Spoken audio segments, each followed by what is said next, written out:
Venkaiah Naidu is the tallest leader within the party. He is very, his career is very illustrative, and his candidature to vice presidency will bring glory to country, bring glory to the post, and he is a very experienced person. He has lot of experience of 5 decades, starting from the grassroots. He was a party president, he was an experienced minister.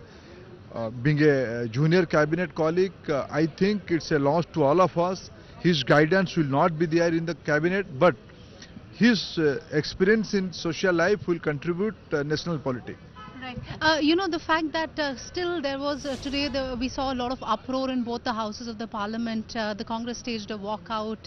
Mayawati, the BSP leader, also has decided to resign.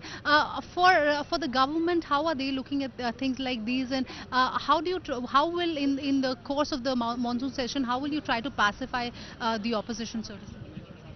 One main issue, Congress is not able to digest the defeat. Continuous defeat Congress is facing. They don't have any issue, they don't have any strategy. So due to sheer frustration and the frustration of rest of the opposition, they are doing all such things.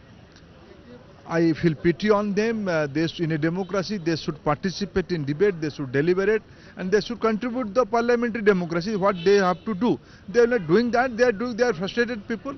In a democracy, defeat must be accepted gracefully. So, you know, you also handle the very important portfolio of oil and gas. Very soon we could see the ONGC-HPCL merger going through.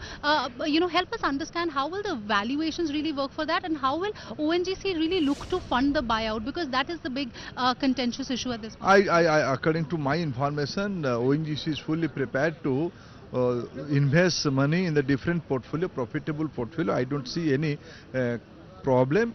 The debt equity ratio and the balance sheet of ONGC is very attractive, so there is no issue in part of ONGC to link the finance from the borrow the finance from the market or at a good rate.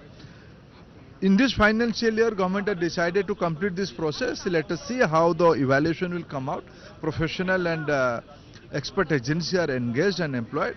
Let them come out with a report, and these are two basic deliberation between two business entities. What will the price and how they will be by that. That's a two professional issue to be dealt by HPCL and ONGC.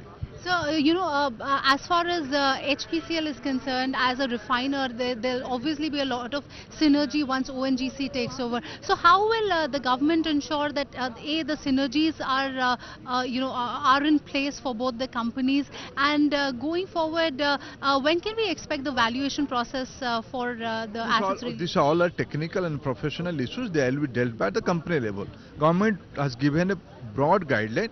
Government is keeping eye on that, but all the nitty-gritty will be finalized with the professional expert agency and the concerned companies. Find us on Facebook at facebook.com/ETNow, and don't forget to click the like button. You can also follow us on Twitter at ETNowLive. To stay updated with all our programming, hit the subscribe button on our YouTube channel by logging on to youtube.com/ETNow.